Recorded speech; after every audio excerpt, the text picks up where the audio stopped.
Karibu msikilizaji katika simulizi ya matokeo ya mama yetu wa Fatima huko Ureno. Tarehe 13 Juni, Maria de Campelna akiwa ameongozana na mwanae aitwaye John alikuwa amefikwa na ulemavu. Umri wake ulikuwa ni miaka 17. Walikuwa watu watatu wa kwanza kufika Cova da Iria. Kwa kuwa hawakujua eneo la matokeo, walikaa njia panda wakiamini lazima wangewaona watoto wanapofika. Watu walitiririka kutoka maeneo mbalimbali kama vile Loureila, Lomba de Engwe, Bolicias na wengine toka Torres, Novas na sehemu iliyokuwa mbali zaidi. Baadhi ya watu walimshangaa Maria amefikaje mahali pale, ili hali alikuwa mgonjwa wa kulala kitandani na tena alikuwa na mwanae mlemavu aliyejikongoja kwa fimbo mpaka eneo lile. Lucia, Francisco na Jacinta walifika Cova da Iria majira ya saa 5 asubuhi kadiri ya Maria de Campelna, wakiwa wameongozana na kikundi cha mabinti 14 ambao Lucia alipata nao komunyo ya kwanza. Tarehe 13 Juni 1917, ikiwa inaelekea saa 6 mchana, baada ya watokewa wa kikundi cha watu wapatao 50 hivi waliokusanyika Cova da Iria kusali rozari na kuanza litania ya Bikira Maria, watokewa waliuona mwanga ule mfano wa mwale wa radi kama ilivyokuwa mwezi uliopita. Kisha bibi yetu akaonekana juu ya mti wa mwaloni. Lucia alipomuuliza anataka nini, bibi yetu aliwajibu, nataka mfike hapa tarehe 13 ya mwezi ujao, na kwamba salini rozari kila siku na pia mjifunze kusoma. Baadaye nitawaambia nataka nini. Lucia alipomwomba amponye binti anayeumwa, bibi yetu alimjibu kama akiamini atapona kabla ya mwaka huu haujamalizika. Lucia akatoa ombi jingine kwa ajili yao wenyewe.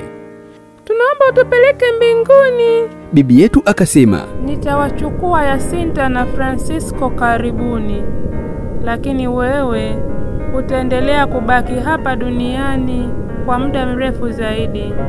Yesu anataka kukutumia ili watu wanifahamu na kunipenda. Anataka kuanzisha hapa duniani ibada kwa moyo wangu safi usio na doa. Kwa wale wote watakaoshika ibada hiyo, na waahidi wokovu na kwamba roho zao zitapendwa na Mungu kama maua niliyoyapamba kuzunguka kiti chake cha enzi. Nitabaki peke yangu? Lucia aliuliza. Hapana mwanangu, jambo hili linakufanya huzunike? Usijisikie vibaya, kamwe sitakuacha. Moyo wangu safi usio na doa utakuwa kimbilio lako na njia itakayokuongoza kwa Mungu. Alipomaliza maneno hayo, akaifunga mikono yake na kwa mara nyingine akawanunurisha na ule mwanga mkali uliowazunguka. Katika nuru hiyo wakajiona wamezama ndani ya Mungu.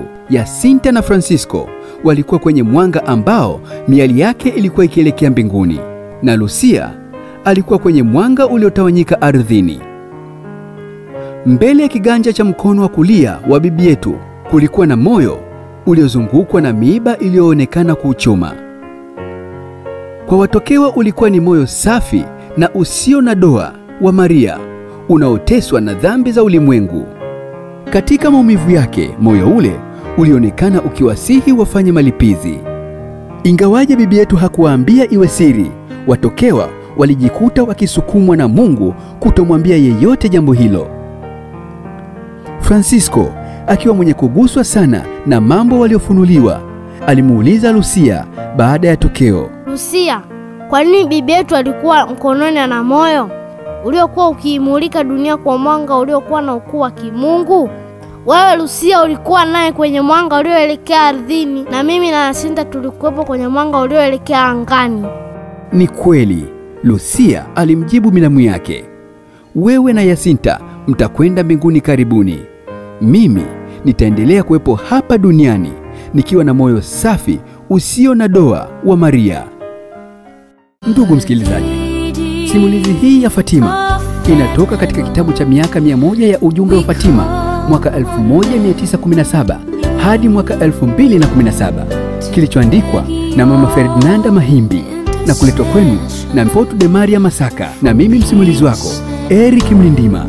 Ukitaka kupata habari zaidi ya simulizi ya Fatima, pata nakala yako ya kitabu cha miaka 100 ya ujumbe wa Fatima mwaka 1917 hadi 2017.